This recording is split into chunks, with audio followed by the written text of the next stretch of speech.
Assalamu alaikum students. Welcome to online class grade 4 subject science. Hope you all are fine and safe at home. Due to pandemic condition of COVID, we again start online classes. Today is our lecture number 1. Unit number 7, Earth and its resources. Our topics are Earth and its physical characteristic, distribution of water on Earth's surface, Earth's resources. Short question number 1, 2 and 3. Let's start. Many of us do not know the importance of natural resources, although we know where to find various natural resources. We hardly ever think where these come from, neither do we pay attention to their origin. Natural resources यानी कि कुदरती वसाइल, हमारे इर्द गिर्द बहुत सारे कुदरती वसाइल मौजूद हैं, लेकिन हमने कभी इस चीज़ को इतना ज़्यादा नहीं सोचा कि ये कुदरती वसाइल हम तक किस तरह से पहुँच रहे हैं या इनका मेन ओरिजिन क्या है. How many of us know that natural resources are obtain from land, sea, of air. यानी हम में से बहुत से कम लोग ऐसे होंगे जिनको पता होगा कि नेचुरल रिसोर्सेज जो हैं वो हमें ज़मीन से, समुद्र से और हवा से मिलते हैं. There is no substitute for natural resources. Natural resources का कोई सब्सटीट्यूट नहीं है. If humans do not use these resources properly, there is a danger that these will be unavailable soon. अगर हम इंसान इनको अच्छे तरीके से या सही तरीके से इस्तेमाल नहीं करते हैं तो ये बहुत जल्द अनअवेलेबल हो जाएंगे हमारे लिए. Earth and it's physical characteristics. If you look at the globe of the earth, you will see that most of the area is blue, which represent water. यानी अगर हम अपने अर्थ के ग्लोब को देखें तो हमें इससे पता चलता है कि बहुत ज़्यादा जो पार्ट है, बहुत ज़्यादा जो हिस्सा है वो ब्लू है, जो कि ये बताता है कि जो कि पानी को रिप्रेजेंट करता है.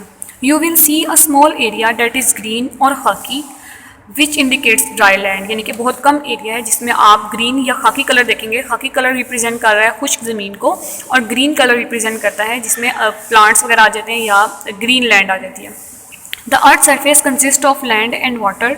The earth is surrounded by air. ज़मीन के इर्द गिर्द जो है वो हवा मौजूद है. About 71% of the earth surface is water. 71% जो है ज़मीन का हिस्सा पानी पर मुश्तमिल है. And the remaining 29% is land. और बाकी का जो 29% है या 29% है वो ज़मीन है. Although we do not see air, it is present everywhere on the earth.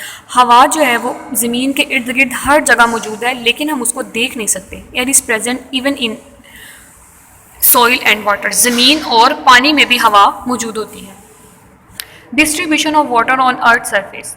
About 97% of the water present on earth is in the oceans. यानी कि 97% जो पानी है ज़मीन का वो समुद्रों में पाया जाता है. The remaining 3% is present in the form of glaciers, rivers, streams and lakes. यानी कि 100% में से ज़मीन के अंदर जो पानी पाया जा रहा है उसमें से 97% जो है वो समुद्र है, जबकि बाकी का 3% जो है वो बाकी की चीज़ें हैं जैसे कि lake, stream, river, glaciers. Rain water is added in rivers and stream. जब बारिश होती है तो बारिश का पानी दरियाओं में और नदी नालों में जमा हो जाता है. फ्रॉम हेयर, यहाँ से फिर ये पानी the water flow to lakes and ocean, समुद्रों में और झीलों तक पहुँच जाता है. The snow falling on mountains also melts and become water. अब जो बर्फ़बारी पहाड़ों पर हो रही है वो भी जब गर्मियों में धूप की वजह से वो मेल्ट होकर पानी बन जाता है. This water also flows to river. और ये वाला पानी भी फिर दरियाओं तक पहुँचता है. And finally falls into lakes and ocean. और फिर ये झीलों में और समुद्रों में गिर जाता है ये पानी. Earth resources. The earth is rich in many resources including water, air, soil, forest, coal, oil, natural gas and minerals. यानी कि हमारी ज़मीन जो है उसके अंदर बहुत से कुदरती वसाइल जो है वो पाए जाते हैं, जैसे कि पानी, हवा, ज़मीन खुद भी, यानी कि सॉइल, मिट्टी जो है वो भी एक नेचुरल रिसोर्स है. फॉरेस्ट, कोल, नेचुरल गैस और minerals. We use natural resources to make different things in our daily life. हम इन नेचुरल रिसोर्सेज को यूज़ करके मुख्तलिफ चीज़ें बनाते हैं जिन्हें हम अपनी ज़िंदगी में इस्तेमाल करते हैं. The properties of natural resources make them useful for a variety of purposes. इन जो नेचुरल रिसोर्सेज हैं इनसे हम डिफरेंट मुख्तलिफ ऐसी चीज़ें बनाते हैं जो कि हमारे लिए बहुत ज़्यादा फ़ायदेमंद होती है. फॉर एग्जांपल, मिसाल के तौर पर clay is use to make bricks and pottery, while sand is commonly use to make buildings and glass. अब क्ले जो है उसको हम यूज़ करते हैं ईंटें बनाने के लिए और मिट्टी से बर्तन बनाने के लिए इस्तेमाल करते हैं, जबकि सैंड जो है, रेत जो है, उसको हम बिल्डिंग और ग्लास वगैरह बनाने के लिए इस्तेमाल करते हैं. Let us understand some important natural resources and their importance in daily life. हम यहाँ पे कुछ नेचुरल रिसोर्सेज आज पढ़ेंगे, जबकि बाकी के जो है वो हम नेक्स्ट लेक्चर में पढ़ेंगे. एक हमारा नेचुरल रिसोर्स है water. All living things need water to survive. जैसा कि हम सबको पता है कि पानी हम We use water for drinking, cooking and washing clothes and dishes. Water is also very important for plants and crops. पानी को भी हम पीने के लिए इस्तेमाल करते हैं, खाना बनाने के लिए, कपड़े धोने के लिए, और पानी की पौधों और फसलों को भी बहुत ज़्यादा ज़रूरत होती है। यानी तमाम जानदारों को पानी की बहुत ज़्यादा ज़रूरत है। पानी के बगैर कोई भी ज़िंदगी का काम या निज़ाम नहीं चल सकता। Running water is also use to generate electricity. उसके बाद है air. Air is very important for survival of life on earth. Air is present all around the earth surface. जैसे कि मैंने आपको पहले भी बताया कि हवा जो है वो ज़मीन के इर्द गिर्द हर जगह पे मौजूद है। It is also present in soil, ये ज़मीन मिट्टी में भी, एंड वाटर और पानी में भी मौजूद है। Due to which living beings can breathe inside the soil and water, जिसकी वजह से जानदार ज़मीन के अंदर भी जिंदा रहते हैं और पानी में भी। पानी में जैसे मछलियाँ या और जितने भी इक्वेटिक एनिमल्स हैं उन सबको भी एयर की ज़रूरत होती है ज़िंदा रहने के लिए। Fast blowing air is also use to generate electricity, यानी बहुत ज़्यादा जो तेज़ चलने वाली हवा है उससे बिजली बनाने के लिए इस्तेमाल किया जाता है विंड मिल्स में। उसके बाद हमारा एक नेचुरल रिसोर्स है सॉइल, मिट्टी। Soil is outer layer of earth. Soil यानी मिट्टी जो है वो हमारी ज़मीन की आउटर लेयर है विच कंटेन वाटर। अब यहाँ पे ही पानी, हवा, फर्टाइल मैटर और बाकी सब चीज़ें मौजूद होती हैं। Soil provide essential nutrients to plant for growth. पौधों को जो ज़रूरी न्यूट्रिएंट्स होते हैं वो ज़मीन ही मुहैया करती है ग्रोथ के लिए। It also provide shelter to many organism. इसने बहुत से ऑर्गेनिज्म को पनाह यानी कि घर भी मुहैया किया हुआ है। It is also use to make bricks, glass and utensils, और ये मुख्तलिफ तरह की चीज़ें, सामान, ईंटें बनाने के लिए इस्तेमाल की जाती है ये मिट्टी। Interesting information, world soil day is celebrated on 5 December every year, यानी हर साल हम सॉइल डे मनाते हैं 5 दिसंबर को।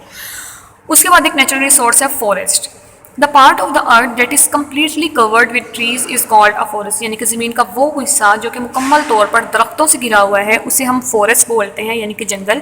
Forest not only provide us timber but are also natural habitats for animal, यानी कि ये ना सिर्फ हमें चीज़ें, लकड़ी मुहैया कर रहा है, बल्कि इसके अलावा दरख्तों से या जंगल में जानवर भी रहते हैं, यानी कि बहुत से जानवरों को ये एक घर भी मुहैया करता है। They also provide us fresh and oxygenated air. अब जो दरख्त हैं वो हमें फ्रेश और ऑक्सीजनेटेड एयर भी देते हैं, यानी कि ये हवा को साफ कर देते हैं। इसके बाद हमने करने हैं short question number 1, 2 and 3। Question number 1 है आपका, what are fossils, about which organism do they provide information. इसके आंसर में आप सबसे पहले हेडिंग लिखेंगे फॉसिल्स की, फिर आप लिखेंगे द इम्प्रिंट्स और remains of dead organisms are called fossils, यानी कि जानवरों के डेड ऑर्गेनिज्म जो हैं उनके रिमेन्स या उनकी जो इम्प्रिंट्स रह जाते हैं ज़मीन के अंदर उसे हम बोलते हैं fossils. Fossil provide information about extinct organism, यानी कि इससे हम मरे हुए जो ऑर्गेनिज्म नापैद हो चुके हैं, अब दुनिया में मौजूद नहीं हैं, उनके मुतालिक भी इंफॉर्मेशन हासिल कर सकते हैं। क्वेश्चन नंबर 2 है आपका, why are forest called renewable resources. Forest को हम रीन्यूएबल रिसोर्सेज क्यों बोलते हैं? Forest are renewable resources because they have many trees which can be grown again from seeds, they never run out, यानी कि बहुत से ऐसे दरख्त हैं जिनको अगर हम काट लेते हैं तो वो दोबारा से उनको हम उगा सकते हैं, उनके सीड्स मौजूद हैं जिनसे वो दोबारा से वो दरख्त बन जाएंगे। तो इस तरह से फॉरेस्ट को हम रीन्यूएबल रिसोर्सेज बोलते हैं। क्वेश्चन नंबर 3 है, how does water reach oceans and lakes. Rain water is added in river, जो बारिश का पानी है वो दरियाओं में शामिल होता है, एंड स्ट्रीम्स और स्ट्रीम्स में। फ्रॉम हेयर, यहाँ से the water flow to lakes and oceans, और फिर यहाँ से जो पानी है समुद्रों में और झीलों तक पहुँच जाता है। ये आपके 3 क्वेश्चंस हैं, आपने इन क्वेश्चंस को याद भी करना है अच्छे से और अपनी कॉपीज़ पे नीट वे में नोट डाउन करना है। आपका लेक्चर नंबर 1 यहाँ पर एंड होता है। अल्लाह हाफिज़।